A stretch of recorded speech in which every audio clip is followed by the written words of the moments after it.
Hello, my dear friends. Today, let us discuss about the oxides of group number 15. Oxides of group number 15. See, group number 15 form two types of oxide. One is the E2O3 and second one is the E2O5. E2O3 is a trioxide, E2O5 is pentoxide. E stands for different elements: nitrogen, phosphorus, arsenic, antimony and bismuth. As you know that nitrogen form varieties of oxides like nitrogen dioxide, trioxide, monoxide, pentoxide, etc. That is its anomalous behavior. Already you studied in previous theory that nitrogen oxides are acidic as well as monomeric, while the oxides of other elements are either acidic, basic and neutral. This point already you studied in anomalous behavior of nitrogen. Means ka nitrogen here N2O3, so many are there, but to compare with other element I have taken two oxides of nitrogen, N2O3 and N2O5.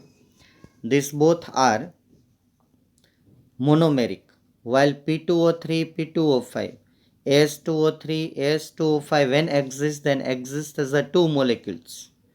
One molecule existence is not possible.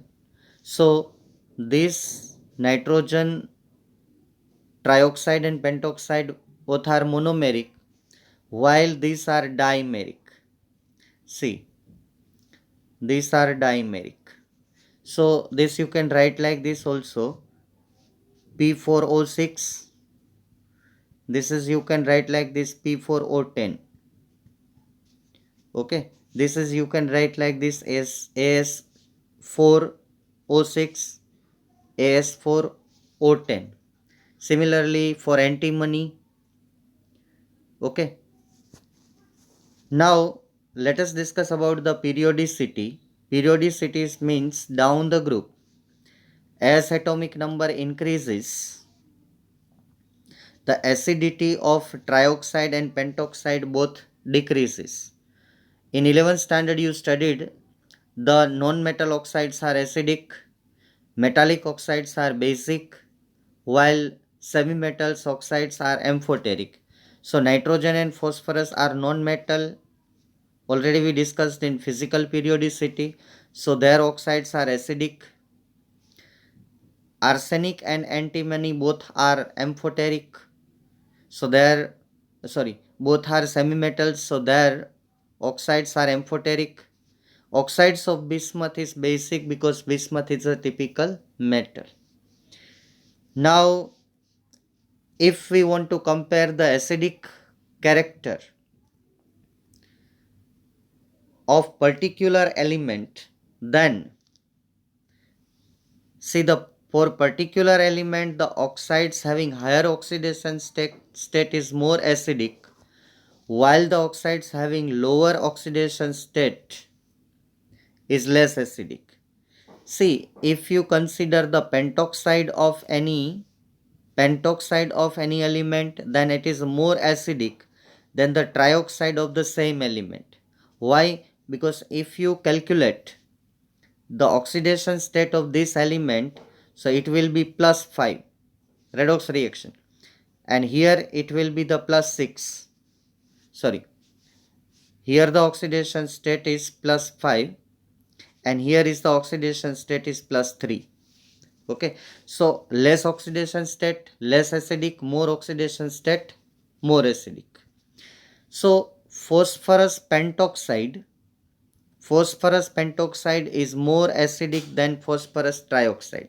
Similar way you can say the nitrogen pentoxide is more acidic with respect to nitrogen trioxide.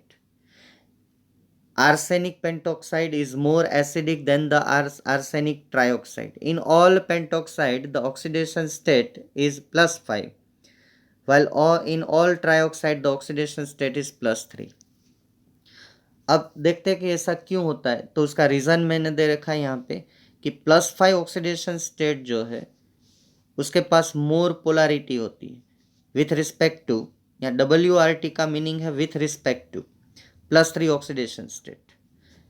More polarity means more tendency to donate hydrogen in their acid. Okay, तो ये जिसका भी +5 oxidation state है और वही element का अगर oxide में +3 ऑक्सीडेशन स्टेट है तो ये +5 ऑक्सीडेशन स्टेट वाला ज़्यादा एसिडिक होगा, +3 ऑक्सीडेशन स्टेट वाला उसी एलिमेंट का ऑक्साइड लेस एसिडिक होगा।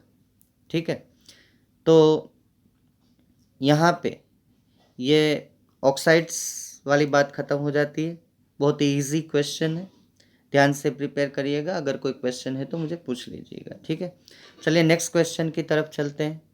केमिकल पीरियोडिसिटी में बात आती है, वो बात है right a note on halides means the reaction of elements with halides of group number 15 number group जब हेलोजन के साथ रिएक्ट करते हैं तो ये ट्राई हेलाइड बनाते हैं या तो पेंटा हेलाइड बनाते हैं। Elements means the nitrogen, phosphorus, arsenic, antimony, bismuth, 2 type के ही हेलाइड बनते हैं और वही 2 टाइप के हेलाइड है ट्राइऑक्साइड या तो पेंटॉक्साइड। ओके, जैसे कि हम 11th में लेवी स्ट्रक्चर ड्रॉ करते थे, फॉस्फोरस ट्राइक्लोराइड, फॉस्फोरस पेंटाक्लोराइड। तो कोई भी हेलोजन 3 या तो 5 जॉइंट हो सकते हैं, तो ये 2 टाइप के ही हेलोजन पॉसिबल है। चलिए आगे चलते हैं। तो नाइट्रोजन हेलोजन में भी एनोमलस बिहेवियर दिखाता है, तो नाइट्रोजन का क्या प्रॉब्लम है चलिए देखते हैं। सो नाइट्रोजन जो है वो मैंने एनोमलस बिहेवियर में भी आपको दिखाया था कि nitrogen can not form NX5।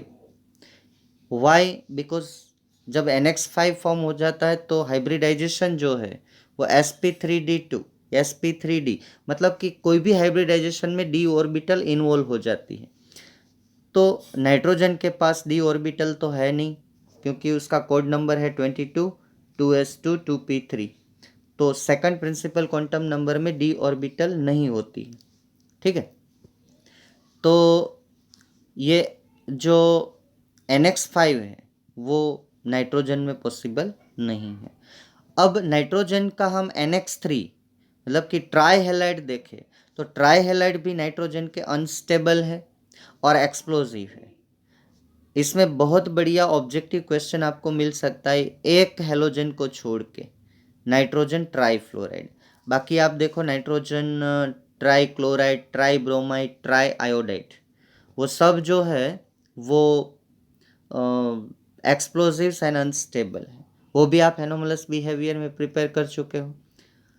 अब हम बाकी एलिमेंट्स की अगर बात करें तो the all EX3 means the trihalides of all elements and pentahalides of all elements are covalent in nature।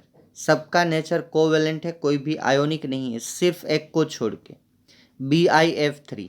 तो ये भी मैं बार बार बोलता रहता हूँ, in inorganic chemistry the exception is the question of competitive exam. अब ऑप्शन में अगर आपको मिले ये कि BiCl3 तो ये भी कोवेलेंट है, BiI3 कोवेलेंट है, BiBr3 कोवेलेंट है, लेकिन सिर्फ BiF3 वो उसके पास आयोनिक कैरेक्टर है क्योंकि फ्लोरीन की इलेक्ट्रोनेगेटिविटी हाईएस्ट है, बिस्मथ टिपिकल मेटल है। तो ये एक को छोड़ के, इस एक को छोड़ के सब trihalide and pentahalide they are the covalent in nature. वो तो आपको 11th में पता ही है आयोनिक नेचर और कोवेलेंट नेचर किसको बोलते हैं। ठीक है, तो अगर हम किसी एलिमेंट के बारे में बात करना चाहें तो इन ईच एलिमेंट उसका जो पेंटाहेलाइड है that pentahalide is more covalent with respect to the trihalide. Pentahalide is a more covalent with respect to trihalide। तो एक एग्जाम्पल में अगर लूँ तो phosphorus pentachloride is more covalent than phosphorus trichloride. Okay, तो ऐसा क्यों है? उसी तरह आप आर्सेनिक में भी जा सकते हो। Arsenic pentahalide is more covalent than arsenic trihalide. antimony pentahalide is more covalent than antimony trihalide. Okay, like that. तो जैसे आप 11th स्टैंडर्ड में एक थियरी पढ़े हो, उसमें ऐसा बोलते हैं कि aluminium 3+ is less than aluminium. ठीक है, sodium plus ion is less than sodium. जैसे जैसे उसका जो पॉजिटिव आयन बनता है वैसे उनकी साइज कम हो जाती है। जैसे कि मैं ऐसा बोलूँ कि एल्यूमिनियम 1 इलेक्ट्रॉन डोनेट करेगा तो उसकी साइज एल्यूमिनियम 2+ है, हालांकि ये प्रैक्टिकली पॉसिबल नहीं है, समझाने के लिए मैं समझा रहा हूँ, इज ग्रेटर देन एल्यूमिनियम 3+। सबसे छोटा होता है एल्यूमिनियम 3+। क्यों? जैसे जैसे इलेक्ट्रॉन डोनेट करता है वैसे proton becomes greater than electron in nucleus, तो अट्रैक्शन बढ़ता है प्रोटॉन और इलेक्ट्रॉन के बीच में और साइज छोटी होती जाती है। और पीरियोडिसिटी एंड पीरियोडिक प्रॉपर्टी में हम पढ़े हैं कि किसी भी एलिमेंट का positive ion is always less in a size with respect to parent ion। तो ये कंसेप्ट आपके दिमाग में होना चाहिए। चलिए अब हमारे जो मेन कंसेप्ट उसके ऊपर चलते हैं। ठीक है, तो मैंने बोला कि ये जो जिसके पास +5 ऑक्सीडेशन स्टेट है उसके पास उसकी साइज छोटी होगी। ये देखिए, एक हैलाइड में जो ऑक्सीडेशन स्टेट है वो +5 है। जैसे कि आप देखिए PCl5 में फॉस्फोरस का ऑक्सीडेशन स्टेट +5 है, PCl3 में ऑक्सीडेशन स्टेट +3 है। तो +5 वाला जो ऑक्सीडेशन स्टेट है उसके अंदर क्या होगा कि उसकी साइज छोटी होगी फॉस्फोरस +5 की, फॉस्फोरस +3 से। तो जैसे साइज छोटी होगी तो उसका पोलराइजिंग पावर बढ़ जाएगा। जैसे ही उसका पोलराइजिंग पावर बढ़ जाएगा तो according to Fajans rule, already you studied in 11th standard, उसमें कोवेलेंट कैरेक्टर आ जाएगा। Covalent character is introduced as the size of the cation is less. Okay, तो +5 में ज़्यादा कोवेलेंट कैरेक्टर होगा +3 से, सेम एलिमेंट के पेंटाहेलाइड एंड ट्राइहेलाइड में। तो यहाँ ये क्वेश्चन खत्म होता है। चलिए अब आगे बढ़ते हैं। उसमें तीसरी केमिकल पीरियोडिसिटी, ये क्वेश्चन भी 2 मार्क्स में, सब क्वेश्चन 2 मार्क्स के हैं। तो थर्ड क्वेश्चन है केमिकल, यहाँ पे केमिकल पीरियोडिसिटी खत्म हो जाती है। तो explain the reaction of elements with metal. अब जब मेटल के साथ, metal means the metal of S block और मेटल ऑफ P ब्लॉक, ठीक है, वो स्ट्रॉन्ग मेटल है इन पीरियोडिक टेबल।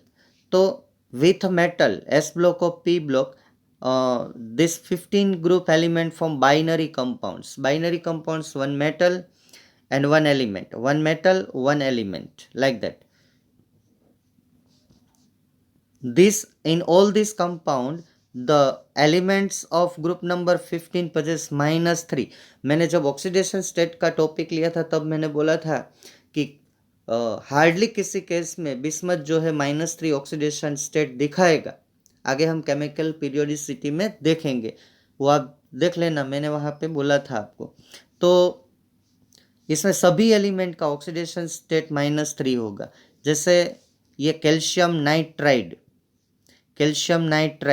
तो Ca3N2 formula, calcium phosphide Ca3P2, sodium arsenide Na3AS, zinc antimonide Zn2Sb3। ये वैलेंसी के हिसाब से मैंने फॉर्मूला बनाए हैं, आप भी बना सकते हो। Magnesium bismuthide Mg3N2। इसमें nitrogen, phosphorus, arsenic, antimony and bismuth, ये सब का ऑक्सीडेशन स्टेट रहेगा -3। बाकी तो आपको ऑक्सीडेशन स्टेट पता है। कैल्शियम का है +2, sodium +1, zinc +2 and magnesium +2। Zinc को छोड़ के सभी एलिमेंट्स जो है वो ग्रुप नंबर 1 या 2 के है, एस ब्लॉक एलिमेंट। ये जिंक जो है वो डी ब्लॉक एलिमेंट का है, लेकिन वो स्ट्रॉन्ग मेटल है, ठीक है। उस हिसाब से ये फॉर्मूला, आपको फॉर्मूला बनाना आता है, इसका ऑक्सीडेशन अगर और इसका ऑक्सीडेशन स्टेट आपको पता है तो फॉर्मूला आप बना सकते हो, ठीक है। अब ये जो है nitride, phosphide, arsenide, antimonide and बिस्मुथाइड, ठीक है। आईडी आईडी आपको पीछे लगाना है क्योंकि ये इसमें नेगेटिव आयन में ऑक्सीजन नहीं है। अब आज का इम्पोर्टेंट क्वेश्चन हम लेते हैं। ये जितनी मेथड एग्जाम में पूछी जाएगी, ठीक है, उतनी जो मेथड है सब, जितनी भी मेथड आपको एग्जाम में पूछी जाएगी उतने मार्क्स मिलेंगे, ठीक है। 2 मेथड्स 2 मार्क्स, 3 मेथड्स 3 मार्क्स, ठीक है। तो क्वेश्चन है बहुत ही इंपॉर्टेंट। इसके बाद हमें देखना है chemical and physical properties of nitrogen. तो मैं पहला क्वेश्चन ले रहा हूँ। अब हम आ गए हैं कंपाउंड्स के ऊपर। 15 नंबर ग्रुप्स के जो कंपाउंड फॉर्म होते हैं, तो सबसे अहम कंपाउंड है नाइट्रोजन गैस, जो 78% एटमॉस्फेयर में प्रेजेंट है।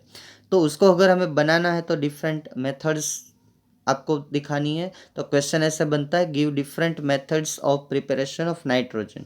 चलिए एक के बाद एक देखते हैं मेथड। तो ये पहली मेथड जो है वो इंडस्ट्रियली प्रिपेयर्ड। सो इंडस्ट्रियली नाइट्रोजन प्रिपेयर्ड। आप मार्केट में आजकल नाइट्रोजन का यूज़ बढ़ रहा है, नाइट्रोजन खमण मिल रहा है, नाइट्रोजन केक मिल रही है, नाइट्रोजन बिस्किट्स मिल रहे हैं, ठीक है। तो वैसे भी नाइट्रोजन इनर्ट एनवायरनमेंट प्रोवाइड करता है। तो by fractional distillation of air, तो पहले क्या करना है, एयर में से जो लेस अमाउंट गैसेस है उसको पहले सेपरेट करने हैं। फिर जो हमें एयर मिलती है उसको बोलते हैं ड्राई एयर। ड्राई एयर को लिक्विफाइड कर दो, लिक्विफेक्शन आपको पता है। तो by pressure and by temperature, maintaining suitable temperature and pressure, we can liquefied the air. तो अब एयर में दो ही गैस रहते हैं, नाइट्रोजन एंड ऑक्सीजन, और ये लिक्विड है, उसका फ्रैक्शनल डिस्टिलेशन करो। तो जिसका बॉइलिंग पॉइंट कम होगा वो पहले बाहर निकल आएगा, जिसका बॉइलिंग पॉइंट ज़्यादा होगा वो अंदर रह जाएगा, ठीक है। तो मैंने लिखा है यहाँ पे कि during fractional distillation nitrogen is separated out first, क्योंकि उसका बॉइलिंग पॉइंट 77.2 केल्विन है। और जब पूरा नाइट्रोजन निकल जाए तो बाकी जो अंदर बचता है उसको एक ऑक्सीजन इज लेफ्ट बिहाइंड। तो एक हमको बहुत ही अहम गैस मिलता है ऑक्सीजन, तो ये बेनिफिट है हमारे लिए। अब लैब में अगर नाइट्रोजन गैस हम बनाना चाहें तो by the reaction of ammonium chloride, नाम सुनते जाना, नाम मैंने नहीं लिखे हैं, ammonium chloride and sodium nitrite, nitrate नहीं, नाइट्राइट, RITE, ठीक है। तो एमोनियम क्लोराइड, सोडियम नाइट्राइट, तो ये नाइट्रोजन और ये नाइट्रोजन मिला के नाइट्रोजन गैस बनता है। ये सोडियम और क्लोरीन, सोडियम क्लोराइड, ये by product. And number of hydrogen gives half number of water molecule, और you can say the number of oxygen gives same number of water molecules. इस method का एक problem ये है, तो इसमें जो स्मॉल अमाउंट में nitrogen monoxide and nitric acid बनता है, ये नाइट्रोजन मोनोऑक्साइड है, ये नाइट्रिक एसिड है, ठीक है। तो उसको हमें निकालना होता है, तो दैट इज प्रोड्यूस्ड, तो प्योर नाइट्रोजन नहीं मिलता है, तो it is separated out by passing through aqueous solution of sulphuric acid and potassium dichromate. This solution, इस सॉल्यूशन में से हम पूरा गैस पास करेंगे, तो जो ये नाइट्रोजन मोनोऑक्साइड है और नाइट्रिक एसिड है ये इसके अंदर एब्सॉर्ब हो जाएंगे, ठीक है, उसका रिएक्शन हो जाएगा और हमें प्योर नाइट्रोजन मिलेगा। थर्ड मेथड है और बहुत बढ़िया मेथड है, and that method is the decomposition, thermal decomposition is ammonium dichromate। अगर यहाँ पे पोटेशियम होता तो K2Cr2O7 पोटेशियम डाइक्रोमेट बोलते हैं, यहाँ पे एमोनिया है तो एमोनियम आयन है तो एमोनियम डाइक्रोमेट, ठीक है। उसका आप थर्मल डिकम्पोजिशन करो तो ये दो नाइट्रोजन हमें N2 गैस देगा। Number of hydrogen gives half number of water molecule, hydrogen है टोटल 8 तो 4 वाटर मोलिक्यूल मिलेंगे, और इसका जो है रिडक्शन होगा, Cr2O7 is converted to Cr2O3, chromium trioxide. ऐसा आपको रिएक्शन याद करना है, रट्टा नहीं मारना है आपको। एमोनियम डाइक्रोमेट में से कैसे मिलता है, number of hydrogen gives half number of water molecule, और क्रोमियम का जो है वो रिडक्शन मतलब 4 ऑक्सीजन कम होकर Cr2O3 ट्राइऑक्साइड हमें मिलता है। ये डाइक्रोमेट आयन है, उसमें से ये न्यूट्रल कंपाउंड। और मोस्ट इंपॉर्टेंट मेथड काफ़ी बार ऑब्जेक्टिव्स में आता है, from which compound we can prepare pure nitrogen. कोई झंझट नहीं है, कोई प्रॉब्लम नहीं है, ठीक है। हम आराम से nitrogen gas by the decomposition of barium azide, BaN3 twice, Ba2+ N3 minus. अब N3 माइनस जो आयन है उसको हम बोलेंगे एजाइड आयन। वो मैं अलग से 5 मिनट में समझाऊंगा कि आयन के नाम कैसे दिए जाते हैं, ठीक है। तो बेरियम एजाइड जो है, सीधा उसका थर्मल डिकम्पोजिशन करो, उसको गर्म करो, तो बेरियम मेटल जो है वो सेपरेट हो जाएगी। ये एजाइड में से हमको 3 मोल्स नाइट्रोजन मिलेगा। यहाँ N32 है तो यहाँ 6 नाइट्रोजन और यहाँ भी 6 नाइट्रोजन। ट्रायल और एरर मेथड से वेरी इजी, बैलेंसिंग बहुत इजी है, तो आप बैलेंसिंग कर लेना। सब रिएक्शन में ये रिएक्शन बहुत ही इंपॉर्टेंट है काफ़ी बार, क्योंकि प्योर नाइट्रोजन मिलता है बिना किसी झंझट के। अगर मैं प्रायोरिटी देना चाहूँ इंपॉर्टेंस के बारे में, तो ये तीसरा भी थोड़ा कम इम्पोर्टेंट।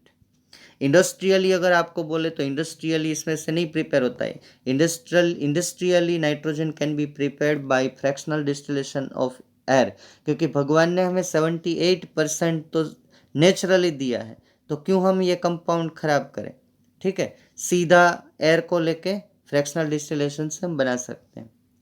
तो अब इतनी डिस्कशन के बाद आज मैंने आपके साथ I have discussed with you the 4 questions, which are the first one, write a note on oxides of group number 15, write a note on halides of group number 15, explain the reaction of uh, elements of group number 15 with metals, and the last one is the give different methods of preparation of nitrogen.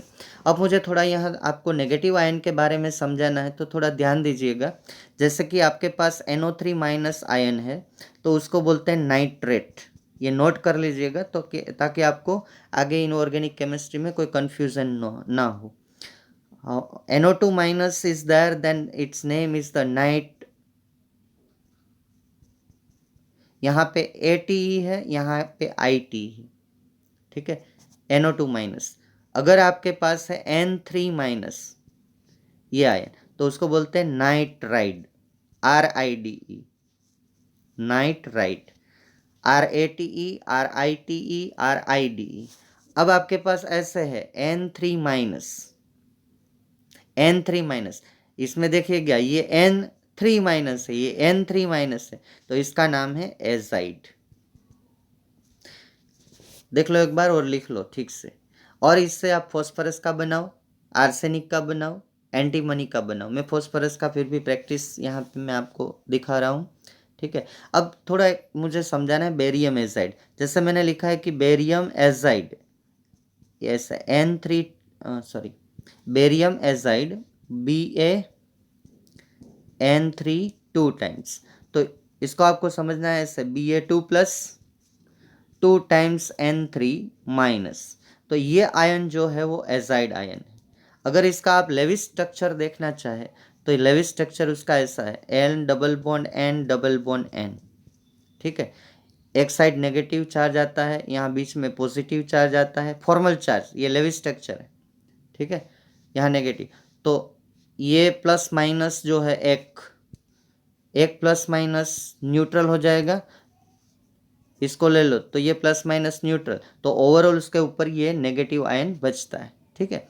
तो इसको हम short में ये Levi's structure को लिखते हैं N3 minus, और इसका नाम है एजाइड। अब मैं आपको समझा रहा हूँ कि चलो फॉस्फोरस में ऐसा है तो हम क्या करेंगे। तो फॉस्फोरस में देखें तो अगर आयन है PO4 3 माइनस, तो इसको हम बोलेंगे फॉस्फेट, ATE, नाइट्रेट की तरह। अगर हमारे पास है PO3 3 माइनस, तो हम बोलेंगे फॉस्फाइट, फॉस्फाइट। अगर हमारे पास आयन है P3 माइनस, तो हम बोलेंगे फॉस्फाइड, फॉस्फाइड। ठीक है, उसमें वो एजाइड की तरफ फोर्थ आयन नहीं है, ऐसा नहीं है P3 माइनस वाला आयन, ठीक है, वो सिर्फ एक ही है N3 माइनस मीन्स एजाइड। और एक मैं दिखाता हूँ सल्फर 16 ग्रुप में तो SO4 2 माइनस, आप नाम बताए, sulphate, SO3 2 minus, sulphite, ITE, S2 minus, sulphide, IDE, ठीक है। तो ये थोड़ा डिफरेंस जो है आप ध्यान में रखिएगा, और ये 3 क्वेश्चन प्रिपेयर करिए, बाद में हम आगे बढ़ेंगे। Thank you friends, thank you very much.